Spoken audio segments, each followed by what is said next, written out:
In the silence between heartbeats lies a wisdom that no tongue can capture, a knowing that transcends the boundaries of language. Tonight, we journey into that sacred silence, where the heart speaks in a vocabulary older than words themselves. My beloved seekers of truth, there exists a profound paradox in our human condition. We are creatures blessed with the gift of speech, yet we spend our lives discovering that the deepest truths cannot be spoken. We are given words as tools to build bridges between souls.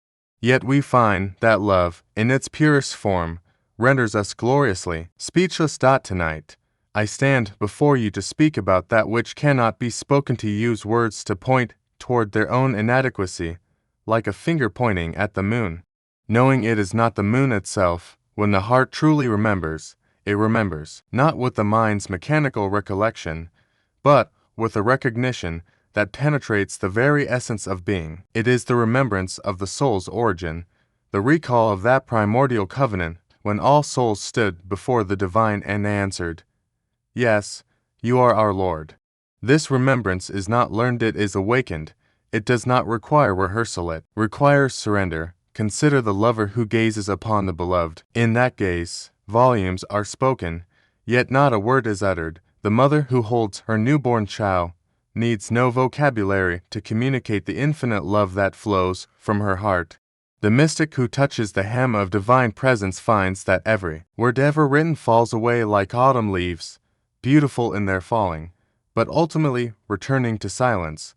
We live in an age intoxicated with words. We speak and speak and speak, building towers of Babel with our theories and theologies, our philosophies and our proclamations.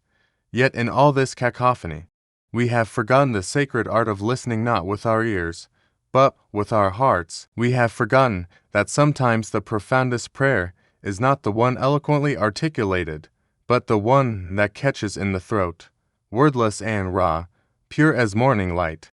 The great religions of the world have given us scriptures, and praise be for these luminous texts, but let us not mistake the map for the territory. The Quran speaks to the heart, the Torah sings to the soul, the Gospels illuminate the path, but the destination they all point toward exists in a realm beyond syllables and syntax.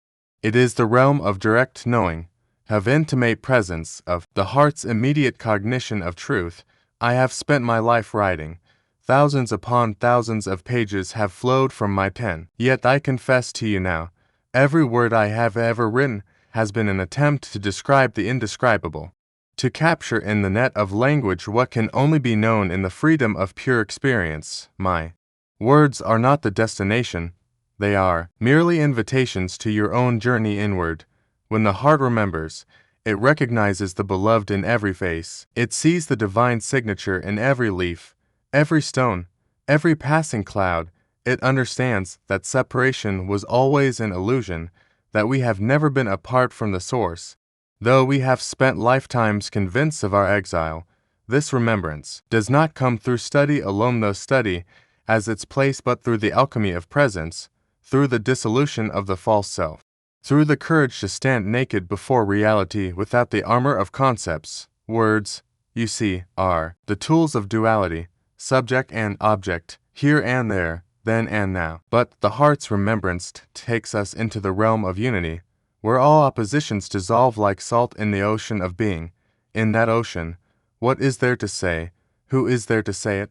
The speaker, the speech, and the one spoken to merge into a single gesture of love's recognition of itself. This is not to diminish the value of discourse, of teaching, of sharing wisdom through language. I myself am using words at this very moment, and I trust you find some benefit in them. Rather, it is to place words in their proper context as fingers pointing at the moon, as boats that ferry us across the river, which we must leave behind when we reach the far shore. The Sufis have a saying, he who tastes knows no description of honey, no matter how eloquent, can replace the direct experience of honey on the tongue. Similarly, no theological argument, no matter how sophisticated, can replace the immediate, unmediated experience of divine presence. That experience renders us silent not because we lack words, but because we have transcended the need for them. when two hearts remember together. When two souls recognize each other in the light of truth, what passes between them is a communion beyond language. It is the meeting of Moses and Keter by the confluence of two seas. It is the recognition of Joseph by his brothers after years of separation. It is the moment when the drop realizes it has always been the ocean. My friends, I invite you to cultivate this sacred silence, not the silence of absence, but the silence of presence, not the silence of emptiness, but the silence of fullness. In your prayers, leave space for this silence.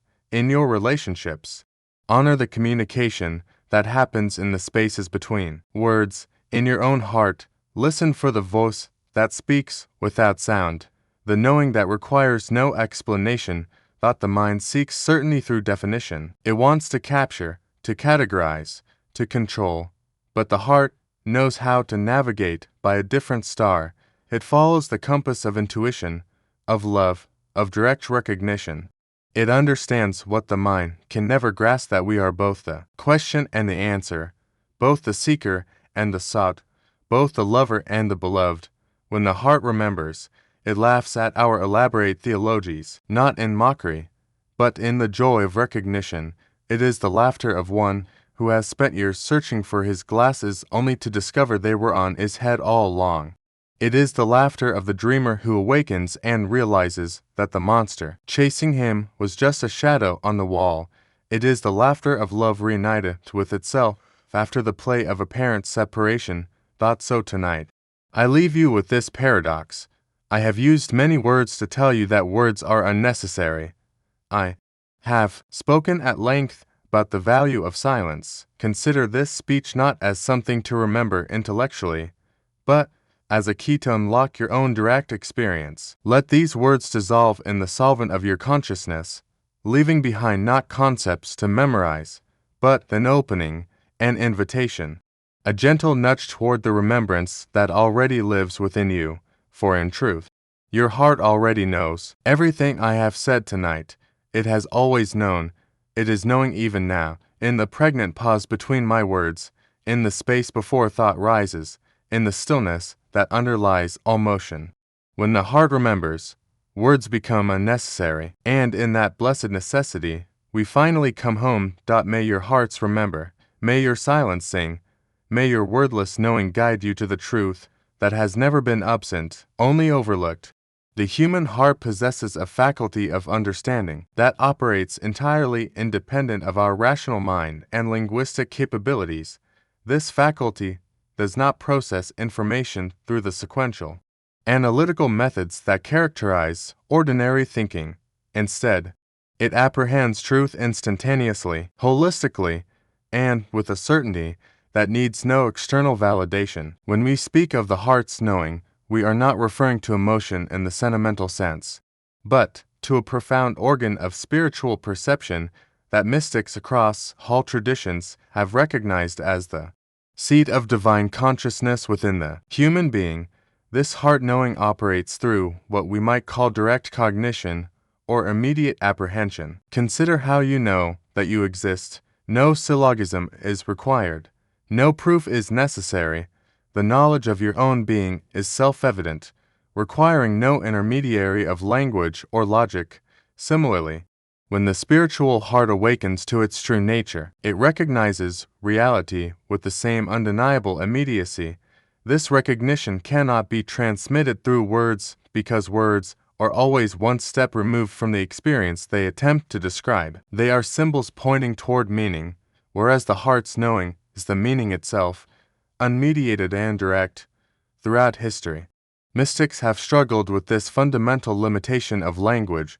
They resort to poetry, paradox, and metaphor, not because they enjoy being obscure, but because these indirect approaches come closer to evoking the lived experience of spiritual realization than straightforward descriptive prose ever could. The Sufi tradition is particularly rich in this recognition, understanding that the ultimate truth of divine unity cannot be captured in theological propositions, but can only be tasted, experienced, and lived.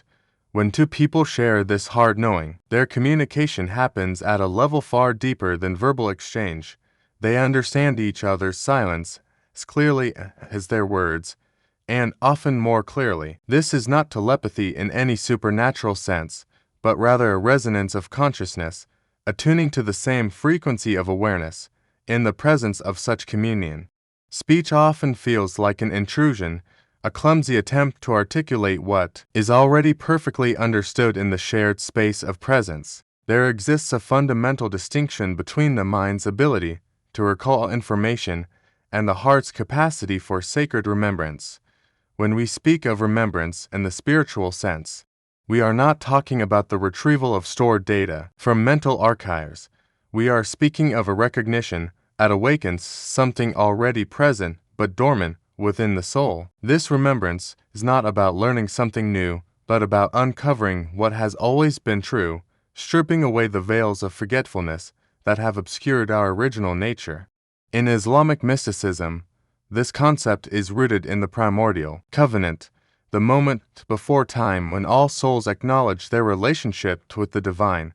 That moment is not historically past, but eternally present, accessible now through the awakening of spiritual consciousness. The heart's remembrance is a return to this state of original knowing, a recognition that we have never truly been separate from our source despite the appearance of separation that characterizes our everyday experience. This recognition transforms everything. The world that previously seemed mundane reveals itself as saturated with divine presence. The people we encounter are no longer merely biological entities, but manifestations of the infinite consciousness that animates all existence. Even suffering and difficulty are seen through new eyes, recognized as part of the grand tapestry of divine wisdom, rather than as meaningless afflictions. This remembrance cannot be forced through effort alone. It requires a particular kind of receptivity and openness that the Sufis call polishing the mirror of the heart. Just as a tarnished mirror cannot reflect light clearly, a heart clouded by ego attachments, resentments, and false identifications cannot reflect the light of truth. The practices of meditation, prayer, ethical conduct, and service to others are all methods of polishing this mirror, preparing the ground for the seed of remembrance to take root. When remembrance dawns, it often comes with a sense of absurdity at having forgotten in the first place. How could we have overlooked what was always so obvious? How did we convince ourselves that we were separate, isolated, alone? The recognition brings both laughter and tears, the laughter of relief and the tears of homecoming after a long and unnecessary exile. The experience of unity consciousness represents the pinnacle of spiritual realization, the state in which the apparent boundaries between self and other, subject and object, lover and beloved dissolve into a singular awareness of undifferentiated being. In this state, the very structure that makes language possible begins to break down. Language requires difference, requires a speaker and a listener, requires subjects and predicates, nouns and verbs. But in the experience of perfect unity, who is there to speak? To whom would the message be addressed? What would need to be said when everything is already perfectly understood in the immediate transparency of non-dual awareness? This is not merely a theoretical point, but a lived reality, reported by contemplatives across all mystical traditions. The Christian mystic Meister Eckhart spoke of the desert of the Godhead beyond all names and forms. The Buddhist tradition describes the state of sunyata or emptiness, where all conceptual elaborations cease. The Hindu Advaita Vedanta tradition points to the recognition of Brahman, the ultimate reality, that is simultaneously the deepest self, and in Islamic mysticism, the doctrine of Wahdat al-wujud, the unity of being, articulates this same recognition, that there is ultimately only one reality, one existence, one consciousness expressing itself through the infinite multiplicity of forms. When this unity is directly apprehended, words become not just unnecessary, but impossible. The mystic who returns from this state and attempts to speak of it inevitably sounds paradoxical, contradictory, even heretical to those who have not shared the experience. This is because ordinary language is designed to describe the world of multiplicity, a world of separate things existing in relation to each other. It has no adequate vocabulary for the world of unity, where all apparent differences are recognized as surface variations of a single underlying reality. Yet paradoxically, it is from this state of unity consciousness that the most profound teachings emerge. The mystic who has tasted this state returns to the world of language not because unity needs to be expressed, but because compassion demands that a finger be pointed toward the moon for those still seeking. These teachings are not descriptions of unity, but invitations to the direct experience of it. They work not through intellectual comprehension, but through resonance. Through awakening in the listener, the same recognition that lives in the speaker love represents the ultimate pedagogy of the soul, a teacher that instructs without curriculum, transforms without methodology, and elevates without technique. When we speak of love in the mystical sense, we are not referring to the conditional affections that characterize most human relationships, where attachment masquerades as devotion and possessiveness presents itself as care. We speak, instead, of that love which the Sufis call ishq, the overwhelming, annihilating love that consumes all separation between lover and beloved, leaving only the reality of love itself. This love cannot be learned from books or transmitted through lectures. No master can give it to a disciple. No scripture can contain its essence. No ritual can compel its presence.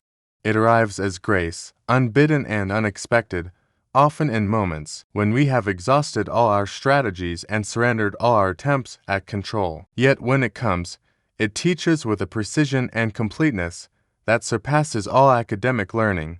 Through love, the heart learns the lessons that the mind could study for lifetimes without comprehending. It learns that giving and receiving are one motion, that losing oneself is the only way to find oneself, that death to the false self is birth into authentic being. These lessons cannot be communicated through propositional statements because they are not information to be transferred, but transformations to be undergone. The lover does not learn about love. The lover becomes love, is transfigured by love, disappears into love until nothing remains but love knowing itself through the form of what was once a separate individual. This is why the great mystics so often speak in the language of romantic love, using imagery of intoxication, union, and ecstatic dissolution. They are not being metaphorical in the way that analogy is metaphorical. They are pointing to an actual experience of the soul that bears the same relationship to ordinary consciousness that romantic passion bears to casual friendship, the intensity, the all-consuming nature, the sense of having found one's true home after years of wandering. These are not poetic exaggerations, but accurate descriptions of the spiritual state. When love teaches, words become obstacles. The beloved's presence is the teaching, the longing itself is the lesson, the separation that intensifies desire is the curriculum, and the eventual union is both graduation and the beginning of eternal study. In the school of love, there are no graduation ceremonies because the learning never ends, only deepens, spiraling ever inward toward the infinite depths of the beloved's mystery. The lover who tries to speak of this love finds every word inadequate, every description a betrayal of the living reality. Yet the lover cannot help but try to speak, compelled by the very love that renders speech impossible, driven to share what cannot be shared, to express what defies expression. Because love by its nature overflows, spills beyond all containers, refuses to be contained within the boundaries of private experience. Silence is not the absence of sound, but the presence of infinity. Not the void before speech, but the fullness that gives birth to all meaningful expression. When we examine the structure of communication, we discover that words derive their power not from themselves, but from the silence that surrounds them, supports them, and gives them space to resonate. Without the pauses between words, speech becomes incomprehensible noise. Without the gaps between sentences, meaning collapses into confusion. The silence is not incidental to communication, but essential to it, not background, but foreground, not emptiness, but the fertile ground from which understanding grows. In the spiritual traditions, this silence takes on even deeper significance. It is recognized as the primordial state, the original condition before the word that brings worlds into being. In the Christian Gospel of John, we read that in the beginning was the Word, but we must ask what came before the beginning, what existed prior to that first utterance. The mystics tell us it was silence, not the silence of non-existence, but the pregnant silence of infinite potential, the silence that contains all possible words, all possible meanings, all possible expressions. To enter deeply into this silence is to touch the source of all creativity, all wisdom, all revelation. The prophets and sages did not receive their insights through constant mental chatter, but through the cultivation of profound inner stillness, a silence so complete that it could receive the whisper of divine inspiration. When we fill our lives with constant noise, constant distraction, constant mental commentary, we cut ourselves off from this wellspring of wisdom. We become like radios tuned to static, unable to receive the clear signal that is always broadcasting but requires silence to be heard. The practice of silence, therefore, is not about suppressing speech but about creating space for truth to emerge. In meditation, in contemplative prayer, in the simple act of sitting quietly without agenda or goal, we allow the surface turbulence of the mind to settle.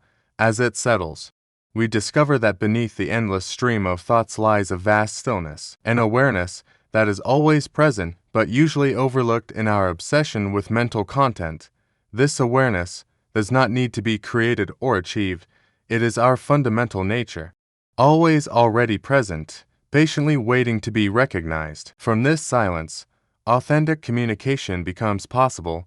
Words that emerge from silence carry a different quality than words that arise from the chattering mind. They have weight, depth, presence.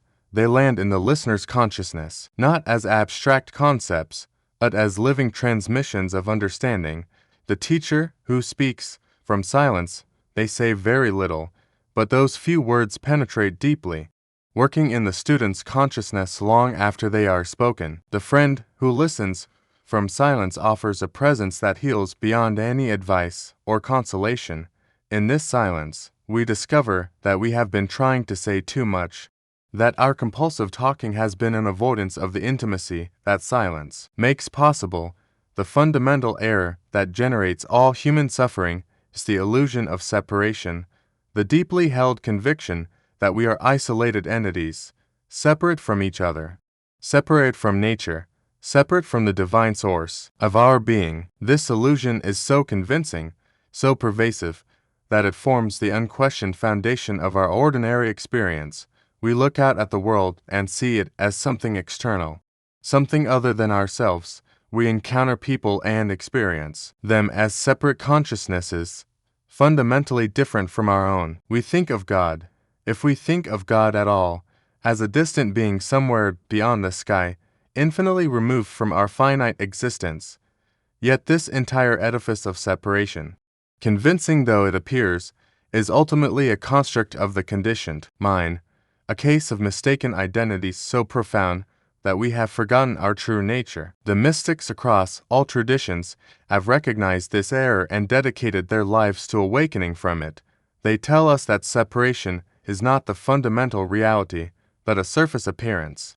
Not the truth, but a veil obscuring the truth beneath. This veil lies the reality of intimate presence, the recognition that there is only one reality expressing itself through infinite forms, only one consciousness knowing itself through countless perspectives, only one love loving itself through the apparent dance of lover and beloved. This recognition does not come through belief or through accepting someone else's testimony.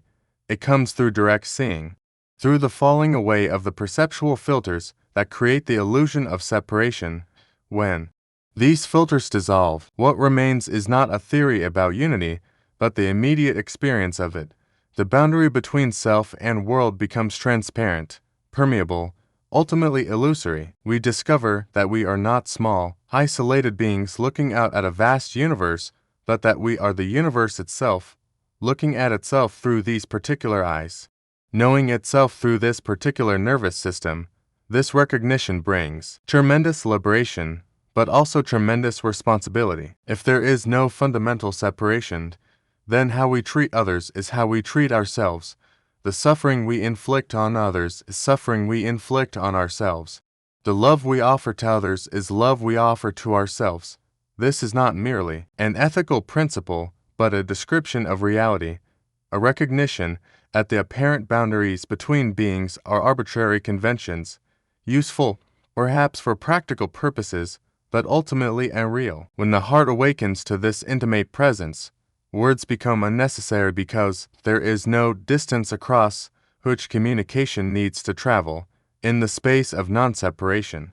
Understanding is immediate, complete, without need for the laborious process of encoding thoughts into words, transmitting those words, and decoding them back into thoughts.